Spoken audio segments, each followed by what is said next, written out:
The envelope in the attic has been hidden for 3 years and 4 months. It sits inside a brass cookie tin, the lid stamped with a faded Santa Claus, made in 1987, bought by my mother on sale at Target. She discovered it couldn't hold a full batch of cookies, so it was tossed into the storage room, where it sat for 35 years. I placed the envelope in the tin at the bottom of the suitcase, and the suitcase on the 3rd step to the right of the attic stairs. For 3 years, at every family gathering, I moved it up 1 step. Today, it has reached the very top. Today is my birthday. I am 34, single, and have been working as a probate litigation attorney at a mid-sized firm in downtown Minneapolis for 9 years. The cases I handle are the ugliest secrets of other people's families. My father passed away 6 years ago. When he died, I was in court with my phone on silent. By the time I saw the 17 missed calls, he had already been gone for 4 hours. My mother said he went peacefully. I asked if he left any message. She said, "He wants you to take good care of the family." I believed her. That year, I believed a lot of things. Today is my 34th birthday.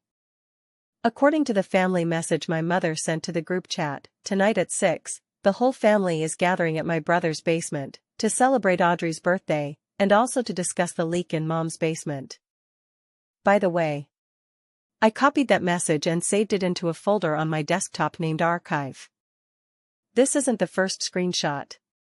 The Archive folder contains 427 files. Time span, 9 years. The kitchen was filled with the scent of butter and rosemary.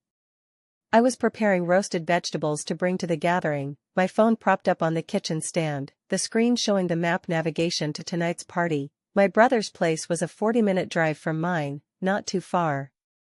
What was far was something else. The doorbell rang. I opened the door to find Mrs. Eleanor from next door, holding a plate of lemon dessert, wishing me a happy birthday. I thanked her. She hesitated for a moment, then asked, "Will your mother bring up your father tonight?" "Bring up what?" Mrs. Eleanor pursed her lips.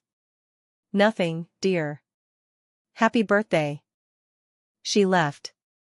I stood at the doorway, holding the plate of lemon dessert, watching her figure disappear beyond the fence. She was 78 years old. She was the person my father visited every Wednesday afternoon during the last 3 months of his life. Not to see her. To use her phone. My father never used a mobile phone. He said it was a tool that allows everyone to disturb you at any time, and I don't need to be disturbed by that many people. Every Wednesday afternoon, he would walk to Mrs. Eleanor's house, borrow her landline, and make a call. I never knew who he was calling. Mrs. Eleanor said she had promised him not to tell anyone before his death. But he didn't say I couldn't tell after he died. She said this while looking away. That was 3 years ago. Since then, she has come to knock on my door every 2 weeks, each time bringing a plate of pastries, and each time asking the same question, "Are you ready?" I always answer, "Not yet." She didn't ask today. Today, when she brought the lemon dessert, she said, "Happy birthday." Not "Are you ready?" What that means, I'm still not sure. At 4 in the afternoon, I set off. On the passenger seat sat a shopping bag, inside were the gifts I had prepared for everyone coming tonight. Nothing expensive, the same for each person, a bottle of red wine from a local winery and a handwritten card. 13 in total. My brother, my sister-in-law, my sister, my brother-in-law, my younger brother, his girlfriend, my mother, my uncle, my aunt, my cousin, her husband, and their 3 children. The 3 children were 11, 9, and 6 years old. I made a point of asking my sister-in-law what each child had been into lately. I bought the gifts, wrapped them, and wrote their names on the tags. One of the things my father hated most in his life was when someone at a family gathering was treated as an afterthought. His most frequent saying was, "If you're coming, you're coming. There's no such thing as just stopping by." He even wrote that in his will. I've seen the will. Not the version meant for the family to read. My brother's house is in Maplewood Estates, at the end of a dead-end street, with a backyard facing a small pond. I arrived at 5:40, 20 minutes earlier than the agreed time.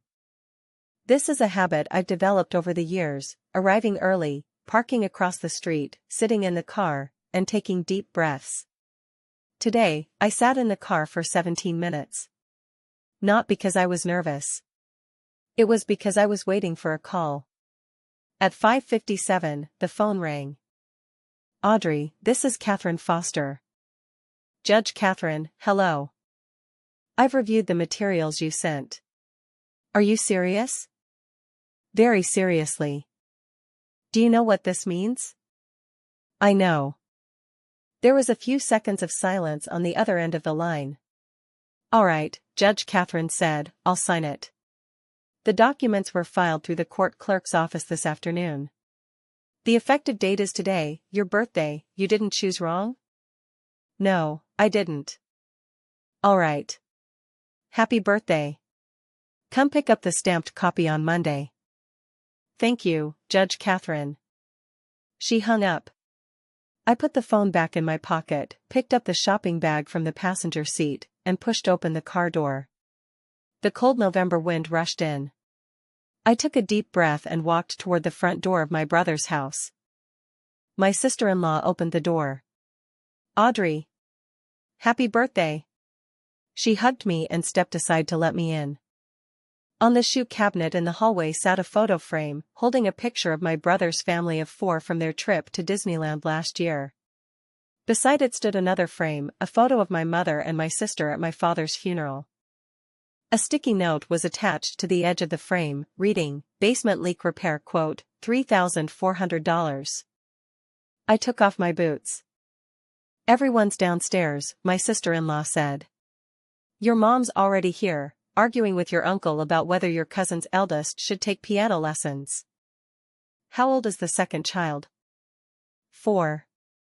Learning piano at 4? My sister-in-law shrugged, a smile on her face, but there was no warmth in her eyes. I knew that smile all too well. It was the kind of smile that said, I know this is ridiculous, but I don't want to be the next one under scrutiny. The basement had been renovated, with a bar, a projector, a long table, and a dozen folding chairs. The long table was covered with a disposable tablecloth patterned with turkeys and pumpkins, clearly leftover from Thanksgiving. In the center sat a cake with white frosting, on which Happy Birthday Audrey was written in red icing. The candles hadn't been placed yet. My mother sat at one end of the long table, a glass of white wine in front of her, saying to my uncle, 4 is not too early. Jack started playing the piano at 3. My uncle saw me come in, stood up, and gave me a somewhat weak hug. Happy birthday, kid. Thanks, uncle. My mother didn't stand up. She lifted her eyes and looked at me. You've gotten thinner again, she said. No, Mom. My weight hasn't changed. That coat of yours is too big. It looks like you borrowed it. I've had that coat for 5 years, Mom. She waved her hand, as if shooing away a fly that had flown too close. Whatever. Do you want candles on the cake? I brought some, they're in my bag. Okay.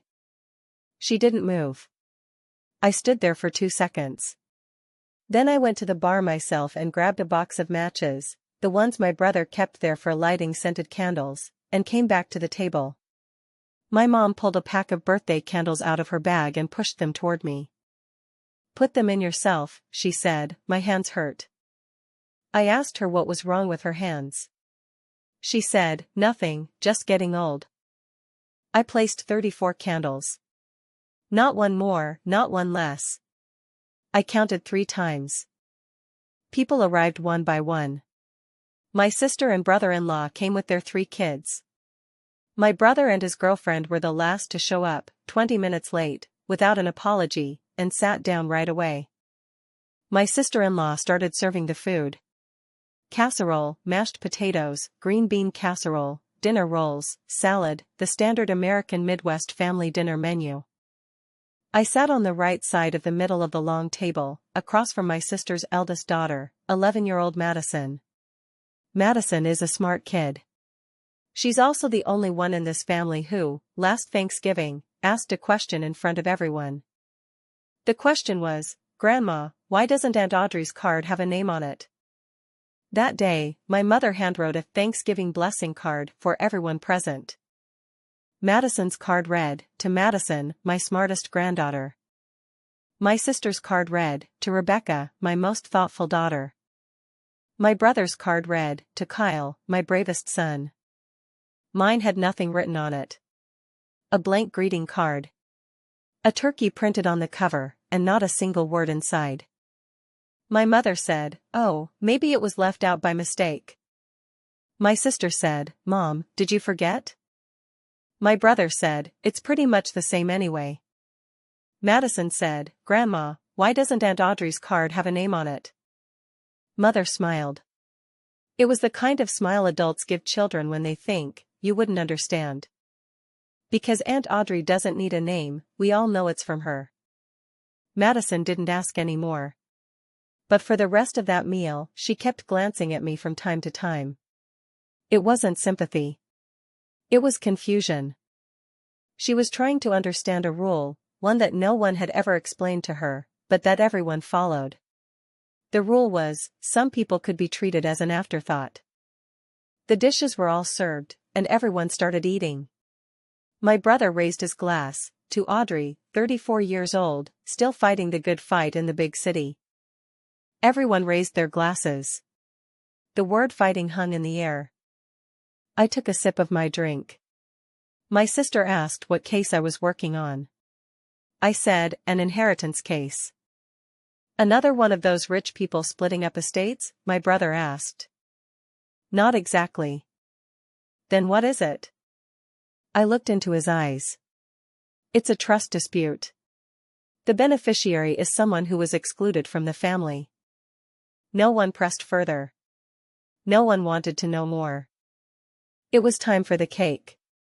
My sister-in-law turned off the lights and lit 34 candles. Everyone sang happy birthday. I made a wish, silently, and then blew out the candles. The lights came back on. My mother said, "Cut the cake. I have something to say after you're done." I cut the cake. Everyone got a slice. My mom didn't eat. She pulled an envelope from her bag and placed it on the table. "I have something to announce," she said. The envelope bore the logo of a nursing home in Sao Paulo. "I'm planning to move to Pine Manor in Sao Paulo," she said. "I'll be moving next month." The room went quiet for about 2 seconds. Then my sister said, "Mom, isn't that place expensive?" "I have the money." My brother said, "Didn't you say you'd think about it after the basement leak was fixed?" "I can't wait any longer." My younger brother said, "Are you going to sell the house?" "No, I'm not selling it. I'll rent it out. The rent will be enough to cover the costs of Pine Manor." My brother and my sister exchanged a glance. There was a lot in that glance, about the inheritance of the house, about the maintenance costs, about who would take care of her in the future, but no one said a word. I said, "Mom, have you thought it through?" She looked at me. "Of course I've thought it through. I'm not a child." "That's not what I meant." "Then what do you mean?"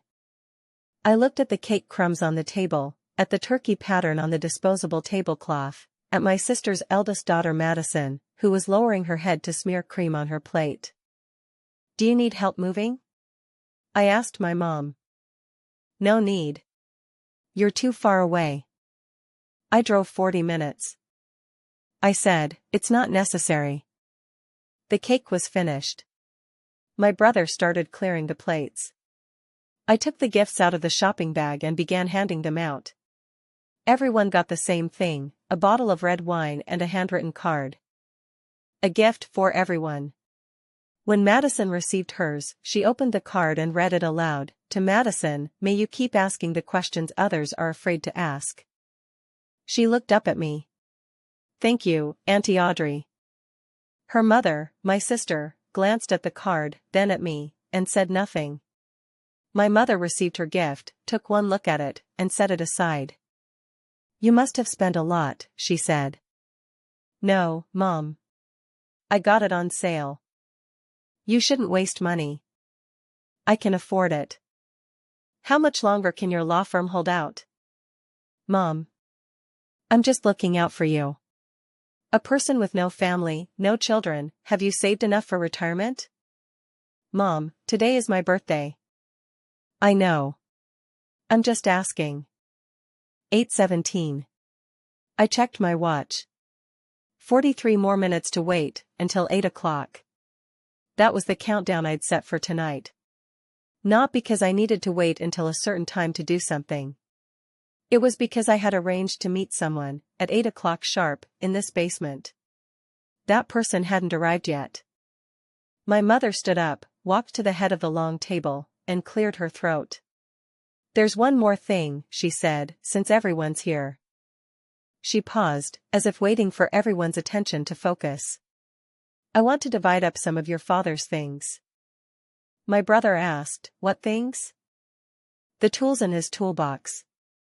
Some of them are quite valuable. My sister said, didn't you say you were going to leave them for Kyle? My brother said, right, didn't you say it was all for me? My mother said, I did say that.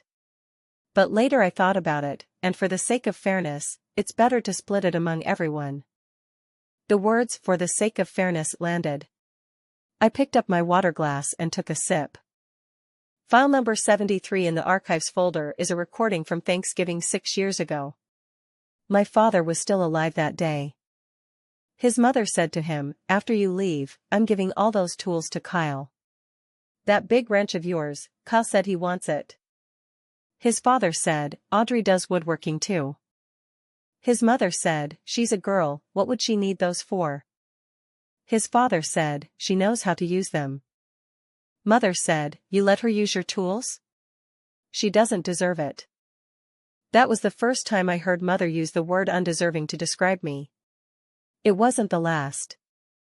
Mother told my brother to carry a cardboard box she had brought onto the table. Inside the box were wrenches, a hammer, screwdrivers, a saw blade, a level, all things from Father's toolbox. Some still bore his fingerprints.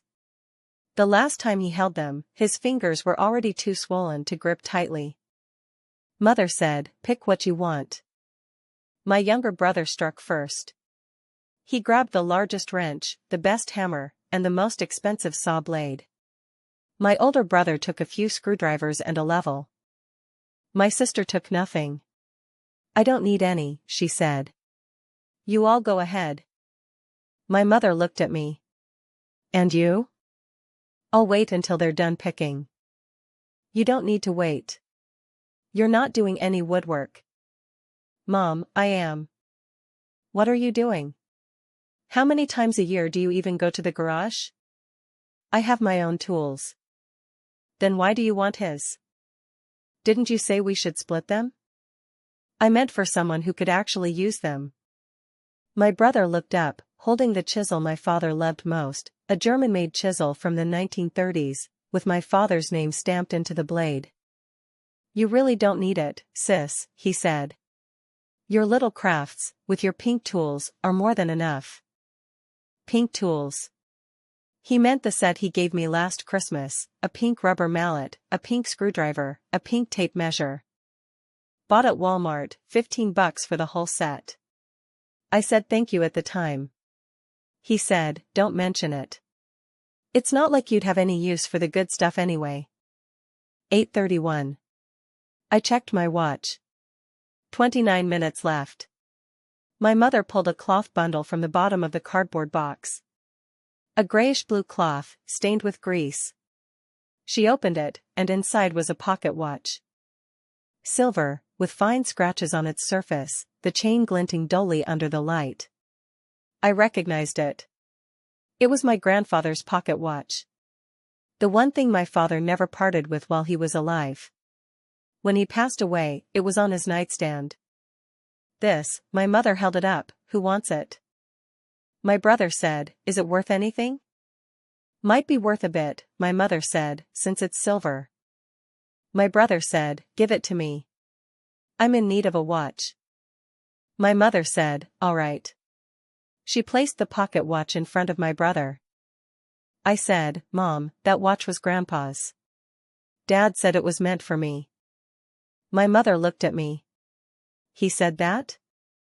2017, in his garage. "He said Grandpa's pocket watch was for me, because he knew I would treasure it." I don't remember. I can tell you the time.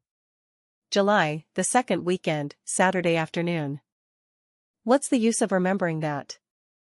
Because he said something else at the time. What did he say? He said, "Don't let your mother know. She'll want to sell it." The room fell silent. Not the kind of silence where everyone holds their breath at once. It was the kind where someone is weighing which side to stand on, what to say, whether to look or not.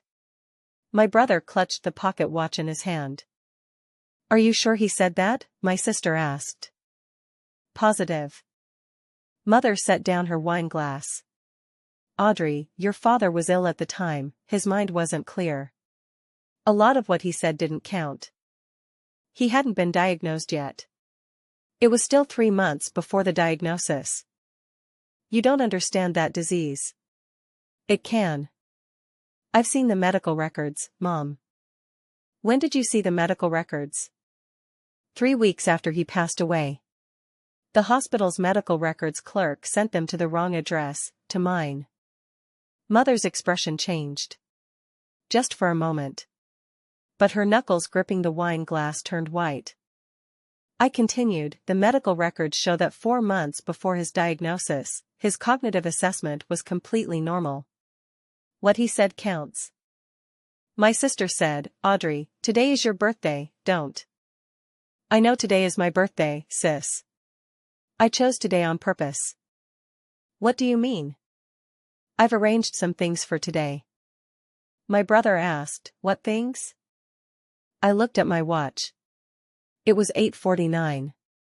11 minutes left. Before I could answer, the doorbell rang. My sister-in-law went to open the door. Footsteps came down the stairs. A woman in her 60s, wearing a dark gray coat, carrying a briefcase in her hand. Her name was Victoria. A partner at a heritage law firm in Minneapolis. Over the past 3 years, I had seen her once a month. "Audrey," she said, "I've arrived."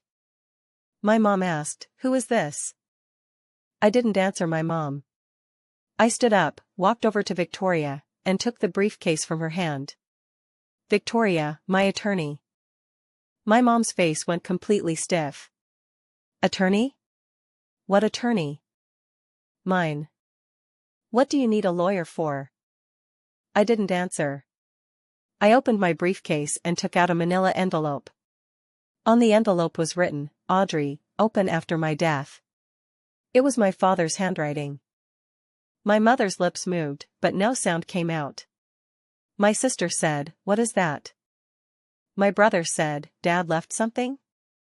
My older brother said, "Audrey, what do you mean by this?" Victoria stood at the top of the stairs, motionless. She had only one task here, to witness. Witness me opening this letter. Witness me reading it aloud. Witness her presence as a third-party observer if anyone tried to stop it. I tore open the envelope. Inside was a letter, 3 pages long, handwritten. Along with the letter, there was a document. On its cover was printed, "Irrevocable Trust Declaration." Date of signing, March 12, 2018. 7 weeks before my father's diagnosis. I unfolded the letter. I didn't read it aloud. I silently read the first paragraph. "Audrey, if you're reading this, it means I'm gone, and you're finally ready. Forgive me for leaving this for you to do alone. But I trust you'll choose the right time and place. I placed this letter in your hands, not a lawyer's, because I didn't want anyone else to decide when you should read it. This is your time. You choose. I know what this household is really like. I saw it more clearly than you ever realized." My hands did not tremble. I had trained myself not to. 9 years of inheritance litigation had exposed me to conflicts far more brutal than this family dinner. But my hands did not tremble. My mother said, "Let me see." She slid the letter across the table toward me. I didn't hand it over. "Mom, I'll read it to you." "That was written by my husband. I have the right to." "You have the right to listen. You have the right to read it through before deciding how to respond. But you do not own this letter." "Audrey. You don't own his last will, Mom. You don't own his tools, his pocket watch, or anything in his garage. Because he made arrangements for all of those things, while he was still lucid." I placed the trust documents on the table. I opened the first page. Irrevocable Trust Declaration. Grantor, William. Trustee, Audrey. Beneficiary, Audrey. My brother said, "What does this mean?" Victoria spoke up. "It means that Mr. William, during his lifetime, transferred all his personal assets, including tools, pocket watches, vehicles, and the personal items he separately listed in his will, into the trust. The trustee is Ms. Audrey. She has sole authority over the disposition of those assets." My sister said, "When did he do this?" March 12, 2018, Victoria said, witnessed by a notary. The documents were filed with the Minnesota Secretary of State's office. My mother stood up. Not the kind of graceful rising. It was the kind where she pushed herself up with both hands on the table, the chair scraping backward, her whole body yanked upright as if by some invisible force. "He didn't tell me." "Mom, sit down." "He didn't tell me." "Mom, sit down." You and your father, what have you been doing behind my back?" "Mom, I'm going to read the letter. If you want to listen, sit down. If not, you can go upstairs." She stood for a few seconds. Then she sat down. Not because she wanted to listen, but because everyone was watching her. I unfolded the letter. I cleared my throat. I began to read in the voice I use for court documents, steady, emotionless, every word crisp. "Dear Audrey. If you are reading this letter, it means I am no longer alive. I hope you have chosen a fitting moment to read it. Perhaps it is in the company of family, or perhaps you are alone. Whatever time you have chosen, it is the right one. This is your choice. There are a few things I need to tell you. I hope you will hear them. First thing, I'm sorry. I'm sorry I couldn't stay alive to handle this family's affairs. I'm sorry I left this burden to you. I know it's not fair. But I also know you're the only one who can do it. Rebecca will cry, Kyle will rage, Brian will fall silent, and your mother, she will deny it. Only you will lay the facts before them, without tears, without shouting, without running away. I saw you in court that day. The case you asked me to sit in on 3 years ago, where you represented that woman who was cut out of the family trust. You said in court, the exclusion wasn't about money. It was about a reason that was never spoken aloud. You said, that reason, everyone in the defendant's seat knows it, but no one is willing to say it. When you spoke those words, I was sitting in the last row of the gallery, my hands resting on my knees. When I got home, I opened that bottle of whiskey I'd kept for 15 years. I was proud of you. And I was ashamed of myself. Because I had done the same thing. The second thing, I know how your mother treated you. Don't interrupt me. Let me finish. I've known since you were 16. That year, you won a math competition, and the school newspaper published your photo. Your mother folded that newspaper into thirds, stuffed it into a drawer, and said, "It's not like it's some big deal." I stood there beside you. I said nothing. When you were 22, graduating from law school, your mother said at the family dinner, "A girl who studies too much, who's going to marry her?" I sat at the table. I said nothing. When you were 27, you bought your first apartment, paying the down payment yourself. Your mother said, "You spend so much money without thinking about what comes next. What if you never get married?" I sat on the sofa. I said nothing. Audrey, I want you to remember, my silence was not ignorance. My silence was cowardice. Now, using the way you taught me, I will no longer remain silent. The third thing, I've left all my tools to you. Not just the tools. Everything in the garage, the shelves, the workbench, that old saw, every wrench hanging on the wall. Grandpa's pocket watch. My fishing rods. My boots. All of it goes to you.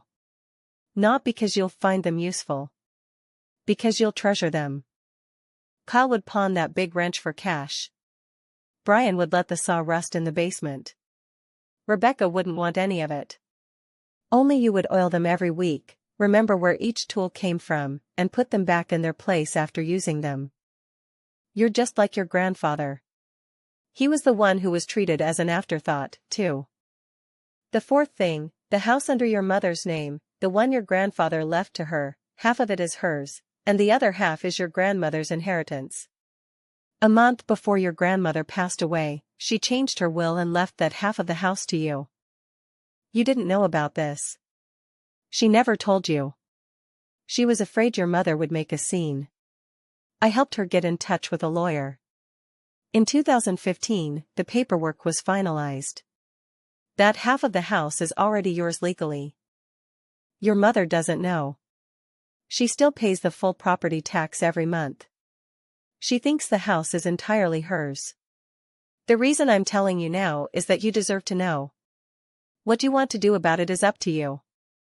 But you should understand that half of the house is your grandmother's way of apologizing to you. While she was alive, she never had the courage to say the words "I'm sorry." So after she died, she wrote it into the documents. The fifth thing, you don't owe anyone an explanation. You don't owe your mother a marriage. You don't owe Rebecca an explanation for why you're not crying. You don't owe Kyle forgiveness. You don't owe this family anything. You've already given. So many times. On every Christmas when you pretended not to hear those words, on every birthday when you pretended the by-the-way treatment was fine, every time you bought a gift, wrote a card, showed up on time, and left early. You've already given. Now you can stop. Love, your father. William. I finished reading. I folded the letter, put it back in the envelope, and placed it on the table.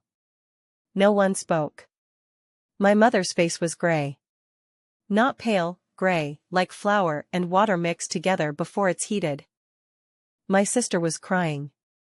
Silently, tears spilling from her eyes, streaming down her cheeks to her chin, dripping onto her sweater. My brother stared at the letter on the table, still clutching the pocket watch.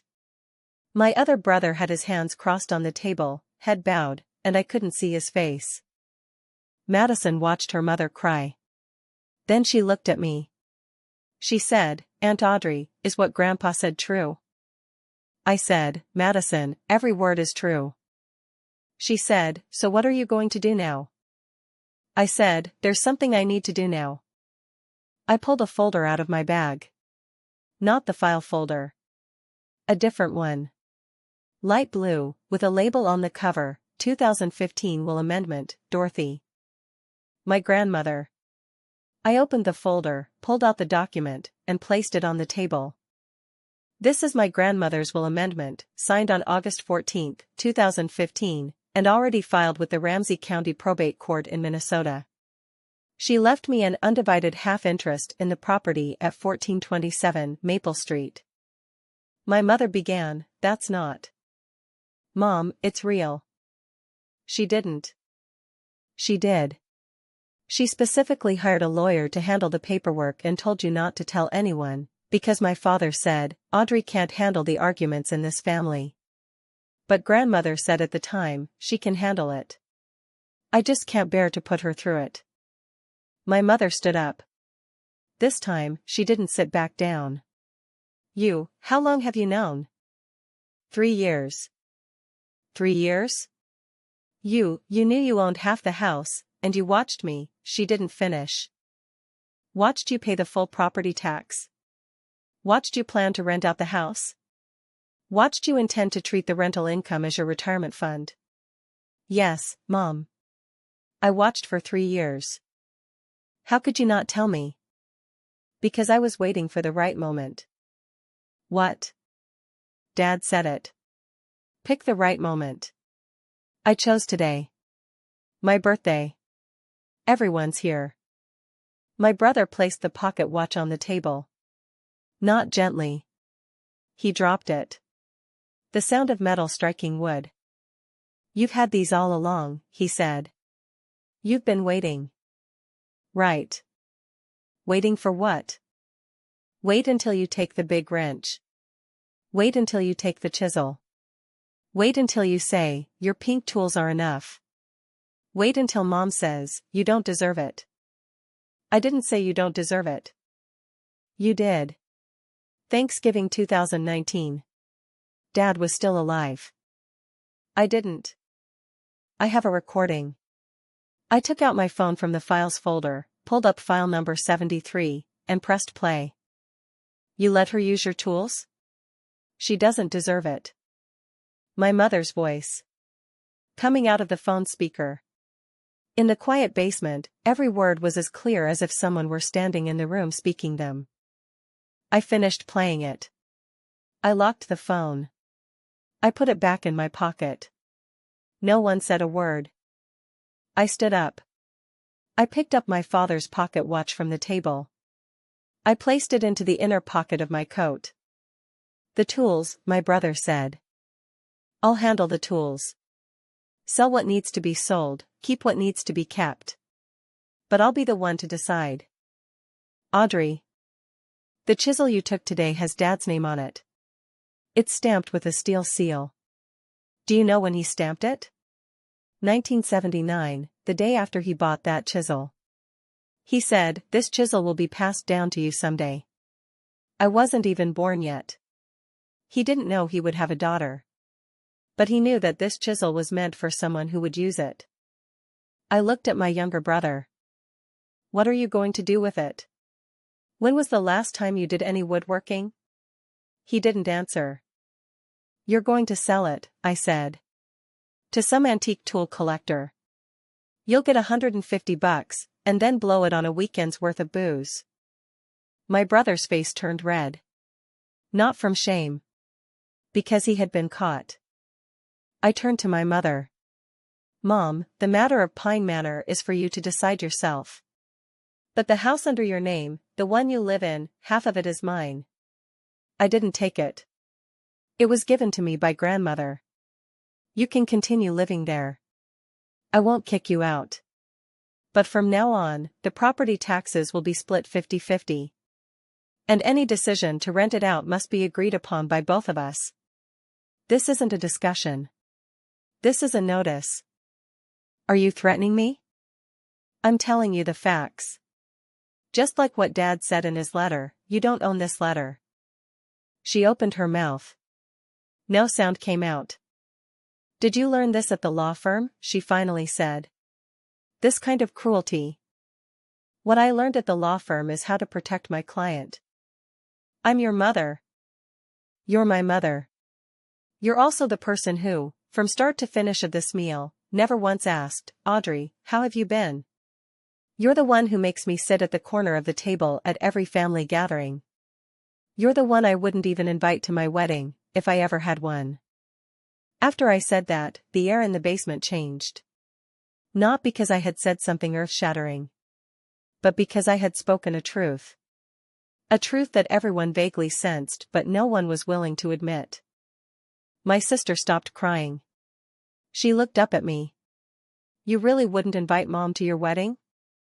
Sis, I'm not going to have a wedding. Why? Because I don't plan on getting married. You don't want to? Whether I want to or not doesn't matter. What I think about is, if one day I bring someone home, Mom would start calculating his salary, his family background, whether he's good enough before he even sits down. I don't want anyone to go through that. My mother said, you're talking nonsense. Then tell me, what did you ask the last time I brought Leo home for dinner? My mother didn't answer. Leo was someone I dated last year. He came to my house for a meal. The first question my mother asked him was, where's your family from? The second question was, what do your parents do? The third question was, Do you plan to have children? Before the meal was even finished, Leo went to the restroom 3 times. After we broke up, he said only one thing: "You're a good person. But I don't want to live my life in your family." I put on my coat. "I'm leaving."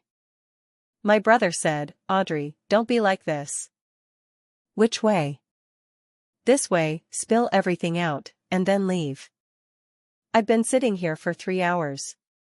I've already spilled everything out. Now I'm leaving." "You haven't eaten the cake yet." "I cut the cake. I made a wish. I didn't have to eat it."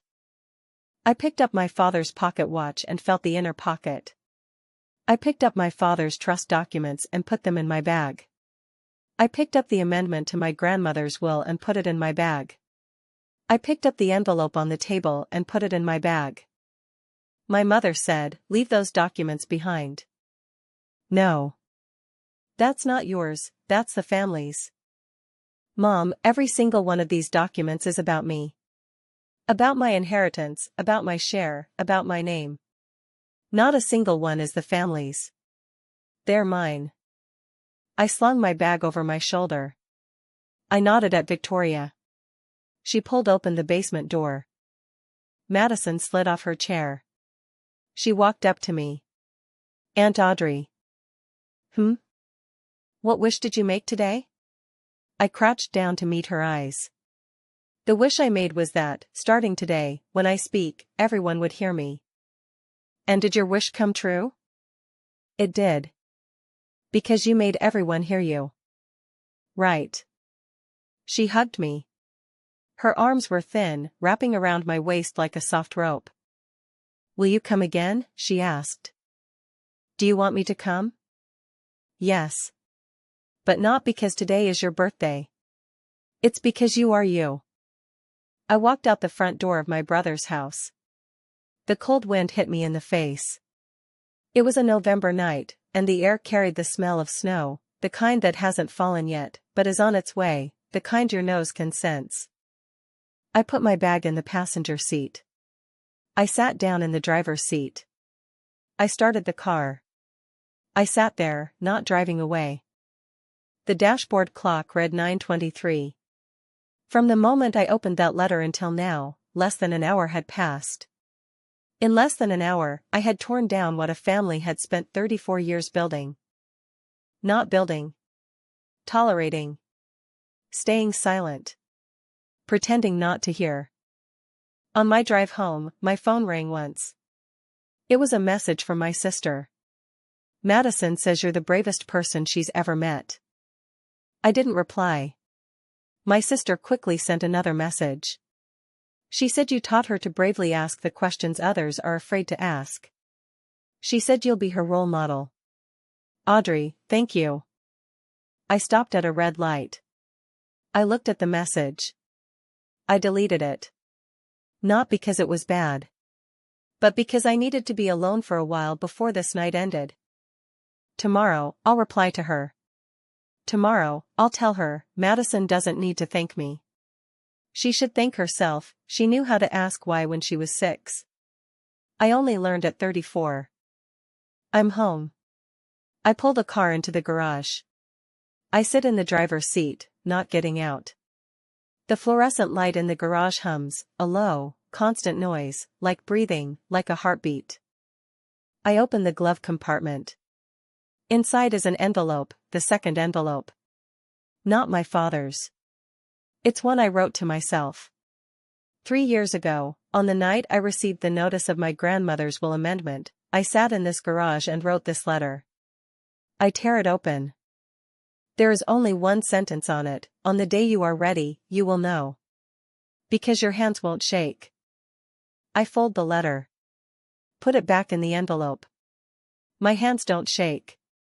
They never have. 3 months later. Mid-February.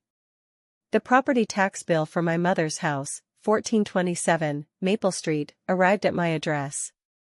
Because I had already registered my half of the ownership with the county.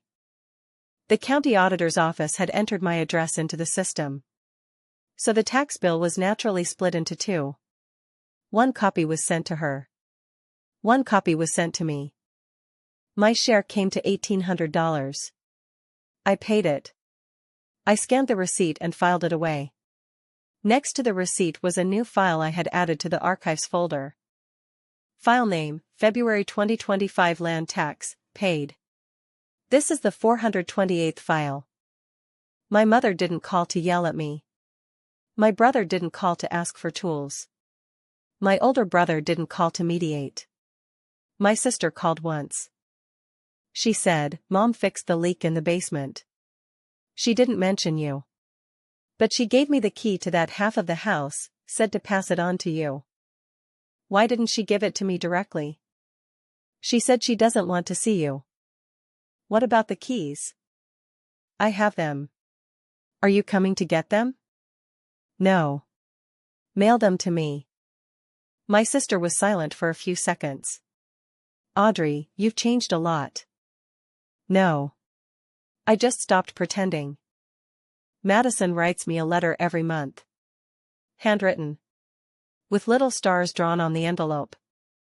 In the first letter, she said, "My mom said you're not coming to family gatherings anymore. I said we could come see you instead. Mom said okay. Can we come next Saturday?" I wrote back.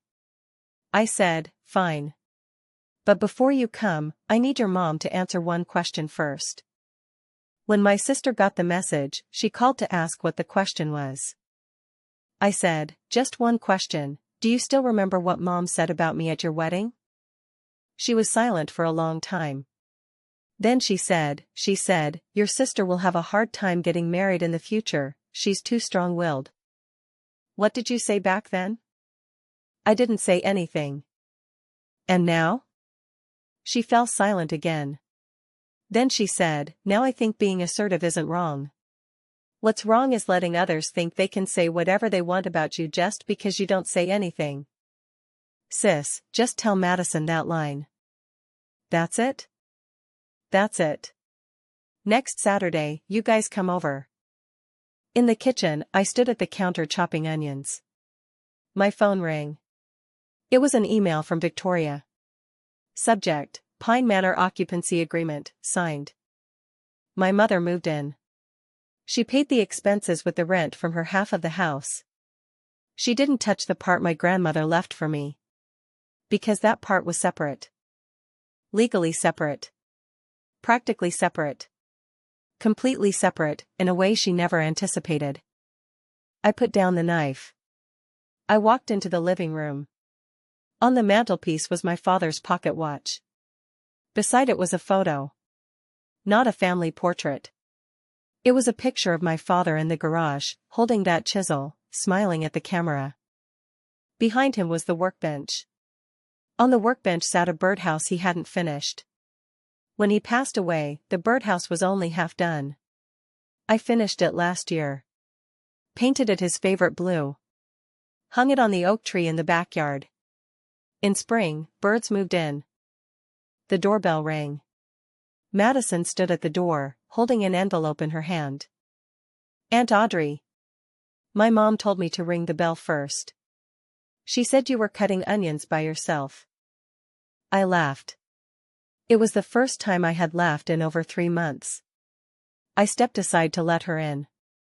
As she changed her shoes, she handed me the envelope. "Mom told me to give this to you." On the envelope was written, "Audrey." My sister's handwriting. I opened it. Inside was a card. On the cover was a bird printed, not a turkey, but a blue robin. Inside the card it read, "You were right. I know you've always been right. I just haven't learned how to say it yet." Below that, in Madison's handwriting, written with a green crayon, "I think you're right too. But my mom is still learning. So you need to give her time.